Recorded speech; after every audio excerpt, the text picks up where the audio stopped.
We'll be back from the break, and many thanks for being part of the show. And for those who are still around to engage in this conversation, you can still follow us on our Twitter at Smart24TV now. You can share your feedback and, of course, engage with us in regards to Uganda's tourism sector. We're in the budget month here, and, of course, we are breaking it down for you until the end of the month of June, as we usher you into the next financial year, which is kicking off 1st July. The budget will be presented on the 14th of June 2023. That is at the Kololo ceremonial grounds, which were hosting the State of the Nation address yesterday, where President Museveni was addressing the country.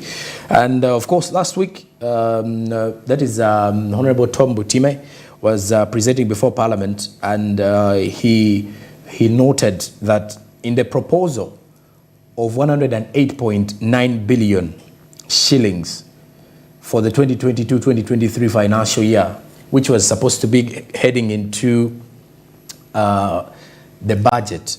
They approved the budget of 189.9 billion last year, or this financial year. The tourism industry, the tourism sector only received 108.9 billion. So that is way below. Besides that, in the National Development Plan 3, the tourism sector is supposed to be allocated 696 billion shillings in the coming financial year. Surprisingly, though, it is only going to receive 220.3 billion. That is after they went back to Parliament to seek for more funds. But when you come to think of it, this money is only going to the government agencies. You look at the Uganda Wildlife Authority, you look at the Uganda Wildlife Education Center, that is the former zoo, and then as well as the Ministry of Tourism, Wildlife and Antiquities.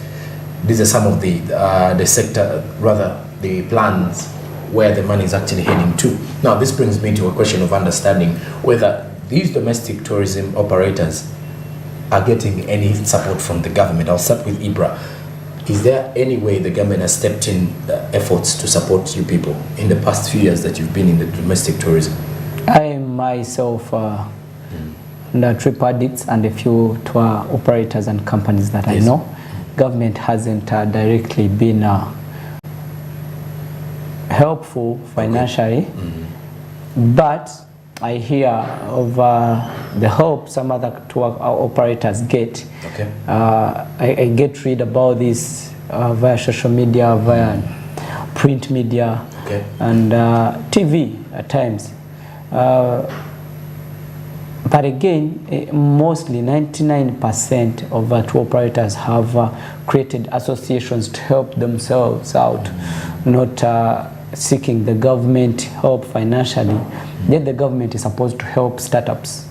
Okay. It is out there. Government is supposed to help startups, or it puts money to help startups. First things first. With this money, where does it go? Because when I was interacting with someone from UA, that's Wildlife Authority. Yes. It doesn't get financial help from the government, unless if it will be in the next financial year. But surprisingly, they haven't.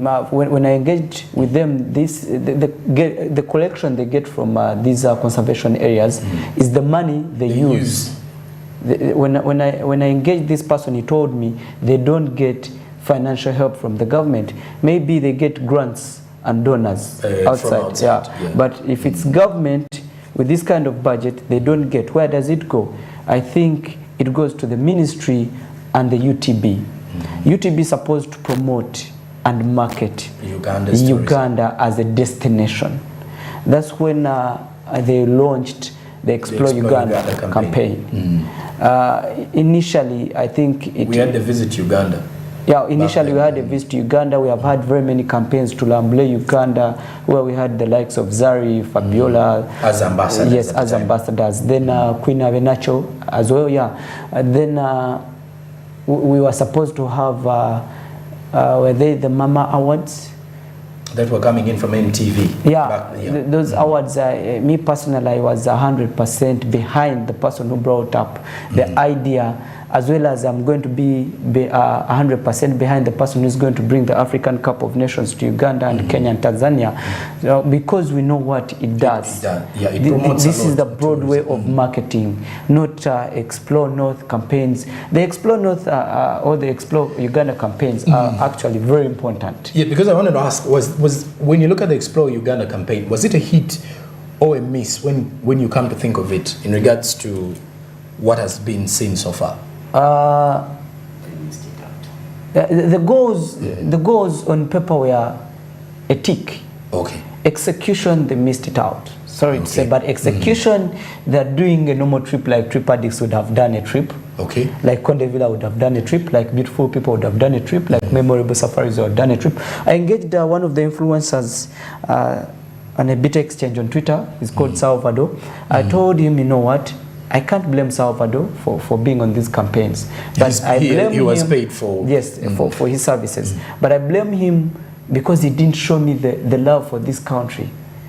He was on there for his own personal... The execution is really wrong. Salvador can't wake up from Embrara Farm Lodge. Then Ibrahim, a university student at MUBS, I'm waking up from someplace down, deep down in Mbara, and you want us to talk the same about tourism, about the experience. It is different. We won't feel different. The same, exactly. We won't have the same experience here. So the execution of the campaign is lacking. Let's talk about tourism influencers. Their names, there are people that have built their brands in tourism, and they're known. If Ibra knows Machiga Traveler, Sunset Traveler, there's Sad Shots, there's Derek Senyonyi, there's Makoma. These are influencers at the same time, content creators. Is it so hard for the ministry and the people behind these campaigns to do a research before?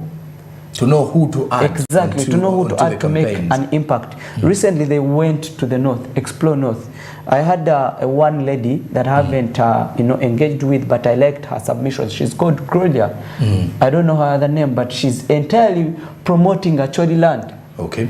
This is a person that got us to know that the ministry and the campaign had carried food from Kampala instead of giving people the experience of food. And these are the same people, the same leaders teaching about sustainable tourism development. So that means the community as the host is not benefiting from this campaign. You're going to tell me people slept. Yes, people slept because people are supposed to sleep. But the rumors coming in that some people slept in the bus. So that means if you're taking 500 people, you have to budget for them accommodation-wise. Give them the same privileges to give us the entire experience. Meals, because no one is going to tour on an empty stomach. It's very yes. That long distance travel. Exactly. So has comfort. Okay. And if you don't provide it, as a campaign, you need more of the tour operators, because these are the people that bring in sustainable incomes. Because a tour operator will always, carry out these trips, bring them on board, teach them on what to do, expand their knowledge about these destinations. But rather than, putting up a campaign where 90% of goers, of travelers, are university students. University students, yes, are supposed to come in on the tour companies' trips that make it a little bit low for them. Because at the end of it all, you want these tour companies to earn, you want the host, which is the community, to earn, and you want the tourist to feel like they have to satisfy their needs. When you take a tourist and you don't accommodate them where to sleep and eat, that means you have not satisfied their needs. And these campaigns get free access to these destinations. Because the government still is not earning. But when Conde Villa, when Beautiful People, when Memorable Safaris, when Sectrin, when Powerlink, these companies, when they do trips, you see there's sustainable development tourism. You get, because the company is earning. That's a tour operator. Yes. The host is earning, because I'll buy food, I'll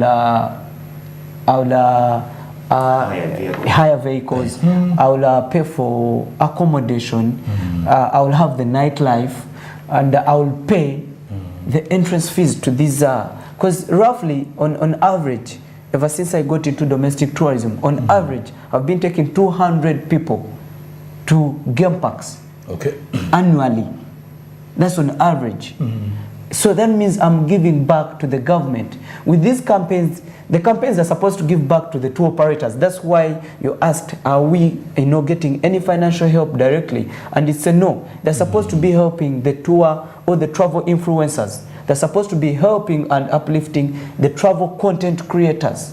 Okay. Because we know how important it is. On the screen, there's a footage of the destination, of the beauty of this country. Yes. That's content creation. Because no one, a person seated at home is now watching, I think that's Queen Elizabeth National Park. They are now watching how beautiful Queen Elizabeth National Park, that's Semliki. Yeah, around the hot springs. A person is enticed by content. I want to be at this place because I saw a picture of this place. You get. Now, about promotion and marketing, I told the group I'm in, it's called Tourism Promoters Club. Okay. I told them, why doesn't basics, why doesn't UTB get each month give it to a destination? Let's say February is a Maction month, where if entrance fees is 25k for a Ugandan, make it 15. So that only for February can easily you go see into the traffic. You see the traffic that comes in February. Get Goliath tracking. Goliath tracking is 250. 250,000. Yes, 70% of this population is the youth. And we are told, they cannot afford that 60% of this 70 earn below 200,000 a month. True. So when are they going to save up to go to Bwindi? So get a month, August or no, October. Make it a Bwindi or a Goliath tracking month where it is 150. I haven't said make it 50 because we have to respect the animals as well. We have to respect the peace of these animals. Make it 150. You will have made pricing for us during that month a little bit down, and that's how we can promote and increase domestic tourism numbers. Well, Michael, and also if you see another thing when it comes to gorilla trekking, yes, the domestic tourism has increased to 68%, but when it comes to gorilla trekking, it's really low. True. Because of the price. Because of the price. Yeah. Michael, let's talk about foreign tourists coming into the country. I've always wanted to ask, I've also been following IPRA. There are times you also have foreign tourists coming into the country and you help them out. Yeah. How do you normally get in touch with these tourists? Okay, now like with these tourists, usually you get in touch with them through social media. The websites, okay? Yeah, then there are different platforms that you register on. Okay. Yeah, so that you have access to them. You have to always provide your lenses and all those things. So like, a client will send you an inquiry, or maybe like you have a travel itinerary arranged. The person will go through it, the person will make his choice, then come and maybe like contact you, send you an email. Then for you discuss the pricing with the person and the travel arrangements. Now when you're complete with that, the client pays. After the client pays, you organize for airport pickup. You make sure your job is there to make things all in order. You pick them right from the airport, take them to the game parks, get a good guide to like make a knowledgeable guide to inform everything that is happening there. For you here, you're making sure you're just in the background monitoring. Sometimes even you have to go on a trip with the client by yourself. That's for it. So it's the process for international inbound trips are constant, but for domestic tourism, that's where the issue is at. All right, now, gentlemen, with the few minutes left, I will be giving each one of you 2 minutes to give me your projections for the next 5 years in Uganda's tourism. I'll start with you, Michael. In the next 5 years, for me, I'm seeing domestic tourism is going to be the #1. Okay, in the country. Yeah. The financial. I'm seeing like because the young people in Uganda currently are really in the moods for travel. You can see the love for travel has come in, the love for their country. Not like those days before COVID where like domestic tourism was really low. Currently, you can post like an advert like for a travel, people contact you, people come, people are happy. So now like for me, like I'm going to concentrate mostly on what? Travel for all. Travel for all. For part. Okay. My project is at least we'll be organizing more than 10 trips a year for the disabled community. To at least include them into the tourism. Yeah, the inclusive. We have to include. I've talked to UA. They have accepted to give us some discount when it comes to park entrance and all those things for the disabled. For the disabled people. UTB, I tried talking to them. I haven't received a response from them. Yeah, I haven't received response from them. Okay. I'm hoping I should. Okay, many thanks for joining us this morning. Kayolo, in your final remarks, what do you think should as well be done by the government to ensure that domestic tourism keeps these numbers and increases in regards to the percentage of Uganda's tourism performance? I would urge the government and support the startups. Okay. Acknowledge the key playmakers, because in every industry, let it be a business, there are always the key playmakers. These key playmakers always lead you to the underdogs, the people you call the underdogs or the startups. And I would like to talk about the registration process for travel companies. I believe, to make it simpler, let it be all be under UTB at once.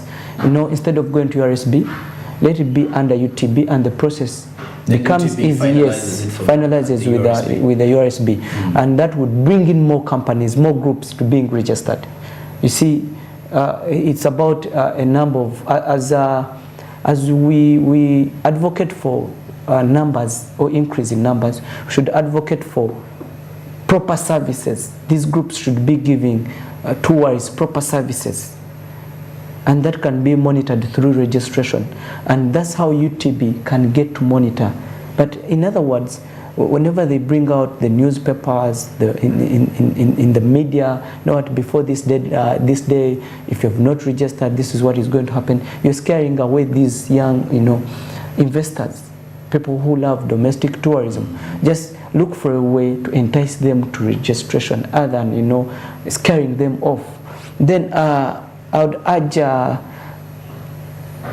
companies that are already established to partner with these young people, because they're doing a tremendous job, so that they also get bread back. The companies, Ugandans have supported different companies. When these young people approach you for sponsorships and partnerships, make it a little bit easier, because at the end of it all, these companies have marketing budgets. Look for a way for each, at least company, the Totals, the Uganda Warrages, the Mukwanos, look for a way to embed tourism into your budget. Always. It's also a way of socio-economical or social company relations. Okay. You get. Then where do I project the domestic tourism industry? We will have curves, of course. We'll have at times, when it goes down, when it goes up. It's a game of numbers. I know. And these campaigns, actually, by the ministry, I would say paper-wise or down-wise, they're very nice. So they should look for a way of involving these people who have invested in themselves, as far as the tourism industry is concerned, the travel influencers, the travel content creators, the tour operators. On the next campaigns, please make sure these guys are on board directly. If you take 5. Actually, the other picture is of the other footage is of Aru Falls. Yeah, Aru Falls. Yeah. So that's the content creation. That's what I learned. That for you to showcase what you've done, you need content. You get. So the government has to support these people. UTB, if shipping a camera from wherever it is expensive in terms of taxation, look for a way to get these people and get a way to reduce the taxation on these things that are needed to showcase the beauty of this country, to promote and market the beauty of this country.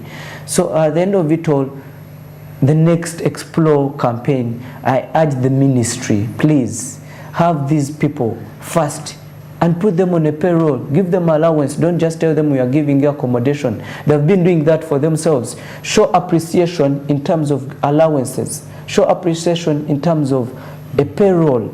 Then the 500 people you always bring on a campaign, I'm not against them. But if there are 500, how systematic are you going to arrange these campaigns? Get 10 tour operators that have been in this domestic tourism.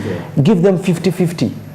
Tell them you have 50-50 people to arrange these campaigns for them. At the end of it all, someone will have a very nice experience. They slept very well, they ate very well because they were cared for.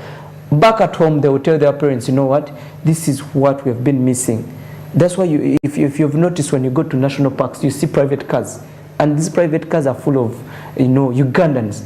It's the spirit we are trying to build, that even without trip addicts, someone can get a family, their own family, in a NUA of about 8 people, and they visit Queen Elizabeth National Park. Well, when you come to think of it, the tourism sector in Uganda is growing really, and of course tremendously well. But besides that, you look at the companies, the number of tourism companies in the country that are growing, quite a number of those. Last weekend, there was the beautiful people having a trip, which also encrypted some travel for charity. They had some charity over there. Yeah. There are quite a number of tour companies, domestic. If I'm to name a few, there would be the memorable Safaris, Parlink, quite many. There's Conde Villa, there's Trip Addicts.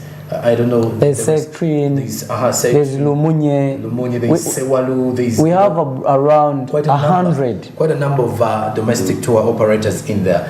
And for those that have been watching and following us on the socials, have been receiving some texts as well. Of course, there's one from Joel Simbe. Joel Simbe says he's going to be, he wanted to say something about the buses.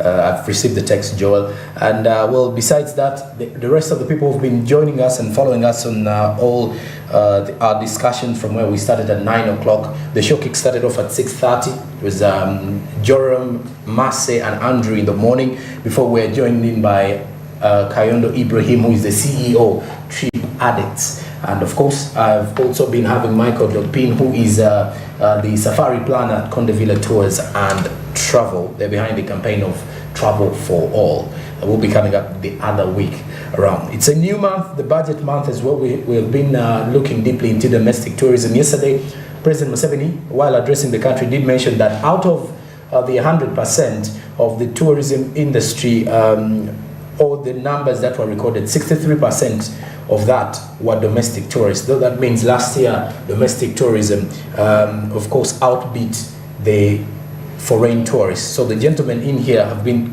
quite behind the entire drive of ensuring that at least domestic tourism is boosted in the country. Now, for those who have been joining us, many thanks for being part. But also, as we are signing out, I'm reminding you about the Zabu platform. *292# is the USSD code that you need to use to kickstart of your investment with Zabu.